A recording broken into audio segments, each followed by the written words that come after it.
이는 곧 너희의 하나님 여호와께서 너희에게 가르치라고 명하신 명령과 규례와 법도라. 너희가 건너가서 차지할 땅에서 행할 것이니 곧 너와 내 아들과 내 손자들이 평생에 내 하나님 여호와를 경외하며 내가 너희에게 명한 그 모든 규례와 명령을 지키게 하기 위한 것이며 또 내 날을 장구하게 하기 위한 것이라. 이스라엘아, 듣고 삼가 그것을 행하라. 그리하면 내가 복을 받고 내 조상들의 하나님 여호와께서 내게 허락하심 같이 젖과 꿀이 흐르는 땅에서 내가 크게 번성하리라. 이스라엘아, 들으라. 우리 하나님 여호와는 오직 유일한 여호와이시니 너는 마음을 다하고 뜻을 다하고 힘을 다하여 내 하나님 여호와를 사랑하라. 오늘 내가 내게 명하는 이 말씀을 너는 마음에 새기고 내 자녀에게 부지런히 가르치며 집에 앉았을 때이든지 길을 갈 때이든지 누워있을 때이든지 일어날 때이든지 이 말씀을 강론할 것이며 너는 또 그것을 내 손목에 매어 기호를 삼으며 내 미간에 붙여 표로 삼고 또 내 집 문설주와 바깥문에 기록할지니라. 우상을 숭배하는 사람들과 하나님의 백성의 가장 큰 차이는 뭘까? 한번 생각을 하고 살펴보면 자신이 섬기는 그 신을 섬기는 방법과 태도가 차이가 있어요. 우상 숭배자들은 두려워합니다. 자신이 택한 신을 두려워해요. 그리고 꼭 자기에게 뭔가 필요한 것이 있을 때에만 찾아와서 그 신의 힘을 빌리려고 하는 것이 우상 숭배자들의 모습이에요. 그런데 하나님의 백성은 하나님을 늘 가까이 하고 사랑해요. 오늘 본문에서 우리가 그 방법을 다시 한번 확인하고 찾기를 바랍니다. 하나님은 오늘 본문을 통해서 어떻게 당신을 사랑할 수 있는지를 가르쳐주고 계세요. 이스라엘 백성들이 요단을 건너 가나안에 들어가기 직전에 앞으로 건너가서 살아가면서 하나님과 어떻게 관계를 맺고 사랑하면서 살아갈 수 있는지를 알려주고 계십니다. 그 첫 번째가 1절에서 3절에 모세가 하는 것이 하나님이 주시는 명령, 규례, 법도를 지키면 하나님께 복을 받는다라고 전합니다. 율법을 준수하라. 하나님이 주신 율법을. 그것이 하나님을 사랑하는 첫 번째 방법이다. 비록 우리 죄인인 사람이 하나님을 가까이 한다는 것 너무너무 어렵습니다. 하지만 또 하나님께서 이스라엘을 40년 동안 광야에서 인도하신 그 역사들을 살펴보면 우리가 가까이 하기 힘든 하나님에도 불구하고 늘 함께 계시고 늘 복 주시기를 원하시는 분이 하나님이세요. 이스라엘이 하나님 앞에서 죽임당하지 않고 하나님이 주시는 땅에 들어가서 복을 누릴 수 있는 길은 딱 이 얘기인 거예요. 하나님이 주신 율법의 규정을 지켜 행하는 것.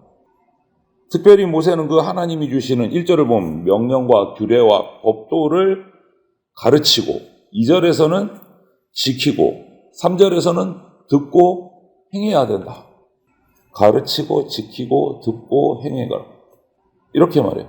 그렇게 해야 가나안 땅을 차지하게 되고 장수하게 되고 복을 받아 번성할 수 있다. 라고 1절, 2절, 3절을 이어가면서 차곡차곡 설명을 하고 있어요. 이처럼 하나님의 백성이 복을 받아서 번성하게 되는 비결은 뭔가 많은 자원을 가지고 또 좋은 땅을 가지고 강한 군사력을 가지고 또 어떤 지정학적인 그 좋은 위치에다가 나라를 세워서 그렇게 된다, 복 받는다, 그것은 아니다. 하나님의 말씀에 순종하느냐 하지 않느냐에 달려있다. 우리가 주님 앞에서 잘 되고 우리 교회가 주님 앞에서 든든하게 서서 쓰임받는 길은 오직 말씀 위에 서 있느냐 서 있지 못하느냐, 그게 기준이다.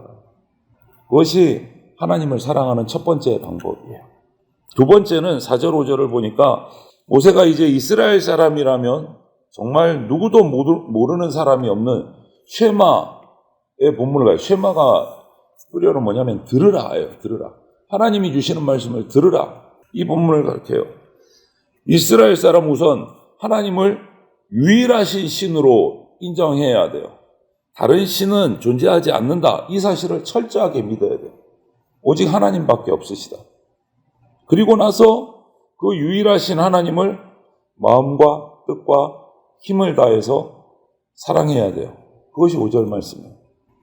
하나님은 이방의 우상들처럼 뭔가 내가 제물을 드리지 않고 제사를 드리지 않고 똑바로 섬기지 않으면 해를 입을까봐 두려워하는 그러한 사람들의 마음을 이용해서 제물을 바치게 하는 그런 분이 아니시다라는 것이죠.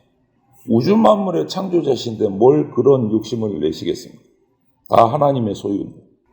당신의 백성을 사랑하시고 또 백성들이 당신을 사랑하기를 원하시는 거예요. 하나님만이 우리의 하나님이시고 유일하신 하나님이시다. 그것이 4절의 표현이에요. 우리 하나님이시고 유일한 하나님이시다. 우리를 창조하시고 구원하시고 또 언약을 맺어서 기업을 삼은 분, 그분이 오직 하나님 한 분이시다. 다른 누구도 이런 하나님이 될 수가 없어요. 하나님만이 우리가 전적으로 사랑하고 순종할 수 있는 그런 분이시다라는 것을 모세는 이스라엘 백성에게 강조하고 있는 거예요. 그래서 우리가 너무나 많이 듣고 잘 아는 말씀이 5절, 6절 쉐마의 말씀이에요. 마음을 다하고 뜻을 다해서 하나님을 사랑하라. 또 뭐 있습니까? 힘을 다해서 하나님을 사랑하라. 이것이 쉐마의 말씀이에요. 그런데 여기서 마음도 뜻도 힘도 이 세 가지를 딱 고명을 한 의미가 있어요. 마음을 다하고 뜻을 다하고 힘을 다해서 하나님을 사랑하라. 마음을, 뜻을, 이게 무슨 의미입니까? 내 지식, 지능, 어떤 도덕적인 선택, 의지, 내 속에 있는 감정, 이런 것들 포함해서 내 모든 것을 가지고 사랑하라. 힘을 다해 사랑하라도 마찬가지. 내가 가지고 있는 것 하나님이 다 주신 것이 있기 때문에 이것을 드리면서 힘에 넘치도록 사랑하라. 마음 다하고 뜻을 다하고 힘을 다해서 사랑하라. 그런 뜻이에요. 이 말은 한 문장으로 압축하면 이렇습니다. 하나님을 향한 사랑은 전적인 사랑이어야 된다. 전적인 사랑. 넘치도록 사랑해야 된다. 이 뜻이죠. 그렇게 사랑하기에 조금도 지나치지 않은 분이시다. 우리가 거룩한 하나님을 죄인인 우리가 가까이 한다는 것이 사실 쉽지 않은 그런 거지만 그럼에도 불구하고 하나님이 우리를 사랑해 주셨기 때문에 하나님이 우리를 사랑해 주신 그 사랑을 근거로 하나님을 섬기는 것이 사랑하는 것이 우리의 하나님을 사랑하는 방법이다. 첫 번째 하나님이 주신 말씀을 순종하는 것. 두 번째 다른 신은 없다. 오직 유일하신 하나님만 섬긴다. 이것이 두 번째 방법이에요. 그리고 마지막 한 가지 더 방법을 모세가 이스라엘 백성에게 강조하는 것은 6절부터 9절에 나오는 것을 보면 알아요. 이방 종교에서는 신을 두려워해서 벌받지 않기, 저주받지 않기 위해서 제물을 드려요. 계속 일정하게. 그래서 신과 내 사이가 좀 좋은 관계가 돼야 내가 신의 저주를 받지 않는다. 이게 이방 종교의 개념이에요. 그런데 하나님은 이스라엘과 맺는 관계를 그렇게 않고 무엇으로 정의하시느냐? 사랑의 관계라고 정의하세요. 사랑의 관계. 하나님이 사랑해 주시고 우리가 그 사랑을 덧입어서 또 하나님을 사랑하는 관계. 이것이 하나님을 사랑하는 방법이에요. 세 번째 방법. 그것을 형상화한 것이 6절과 7절이요. 하나님의 말씀을 마음에 새기고 부지런히 가르치고 강론하고 그 다음 8절 9절 가면 몸에도 집에도 어디에나 말씀이 있도록 가까이 하는 것. 이것이 하나님을 사랑하는 것. 여러분 사랑하는 관계를 생각해 보세요. 내가 사랑하는 대상자가 있습니다. 무관심하시겠습니까? 그 사랑하는 대상에 대해서 좀 더 알고 싶고 지금 뭐 하고 있을까? 무슨 생각을 하고 있을까? 사랑하면 계속 알고 싶어져요. 내가 하나님을 사랑해요. 하나님이 우리를 사랑하십니다. 하나님은 우리를 알아요. 속속들이. 사랑하니까. 그러면 하나님을 사랑한다고 고백하는 우리는 당연히 하나님을 알고 싶어야 돼요. 또 알아가야 돼요. 그 방법이 하나님의 말씀을 마음에 새기고 가르치고 강론하고 가까이 하는 거예요. 그게 하나님 사랑하는 방법이다. 이방 종교처럼 저주받지 않기 위해서 있는 것 없는 것 갖다가 끌어다가 바치는 것 강제적으로 그것이 아니라 하나님이 주신 말씀을 알고 가까이 하고 그 가르침을 실천하는 것이 바로 하나님 사랑하는 방법이다. 일례로 우리가 잘 아는 말씀을 하나 우리가 떠올리자면 사무엘 선지자는 사울 왕에게 사무엘상 15장 22절에 이런 말씀을 했어요. 순종이 제사보다 낫고 순종이 제사보다 낫고. 여러분 이처럼 하나님을 사랑하기 위해서는요. 하나님이 하신 말씀을 알고 그 말씀을 따라 순종하는 거예요. 그게 사랑하는 방법이에요.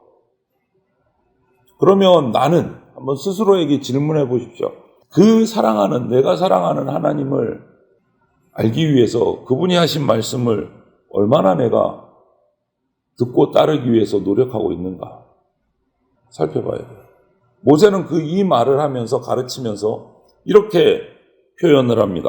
말씀을 손목과 미간에 붙이고 8절 9절을 보면 집 문설주와 바깥문에 기록하라 이렇게 표현을 해놨어요. 이게 무슨 의미이겠습니까? 손목, 내 미간에 말씀을 기록을 하라, 붙이라. 이건 뭐죠? 개인적이에요. 한 명 한 명이 말씀을 가까이 하라는 거예요. 손목에도 써서 자주 보게 하고 미간에도 써서 생각하게 하고 개인적으로 하나님 말씀에 집중하라는 거예요. 그 다음은 집 문설주. 나갈 때 집 문설주에 쓰인 말씀을 볼 수 있도록 적어라. 문설주. 이건 가정의 문제예요. 가정의 문제. 그 다음 바깥문. 바깥문에도 기록하래요. 이건 뭐죠? 지나다니는 사람이 내가 집으로 들어가면서 사회적으로 공동체가 말씀에 집중하라는 거예요. 바깥문에도 기록하라. 의미를 살펴보자는. 그러면 혼자 있을 때든지 가족들이 집안에 있을 때든지 내가 집 밖에 나가서 이 집 저 집 돌아다닐 때도 바깥문에 써져 있는 말씀이 우리에게 들어오는 거예요. 하나님의 말씀을 혼자 있을 때뿐만 아니라 가정에서도 사회 공동체에서도 계속 말씀을 가까이 두고 실천하라는 거예요.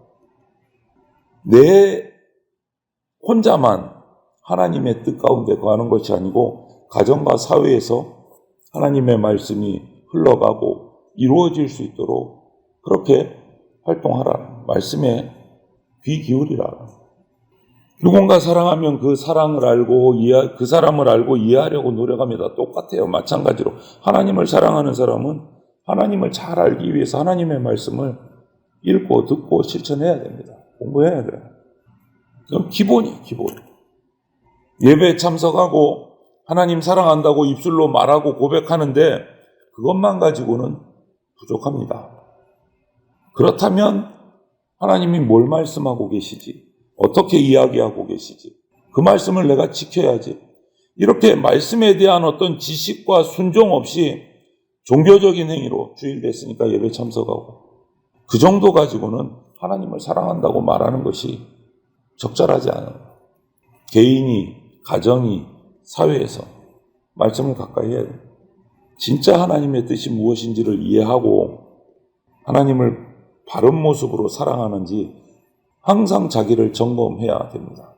그래서 오늘 주일을 지내가시면서도 그 순서 예배의 자리에서 또 각자의 자리에서 가정 가운데서 공동체 가운데서 이 사랑하는 하나님을 좀 더 알기 위해서 그분의 말씀을 읽고 듣고 지키는데 애쓰는 그런 성도들이 다 되시기를 소망합니다. 아멘.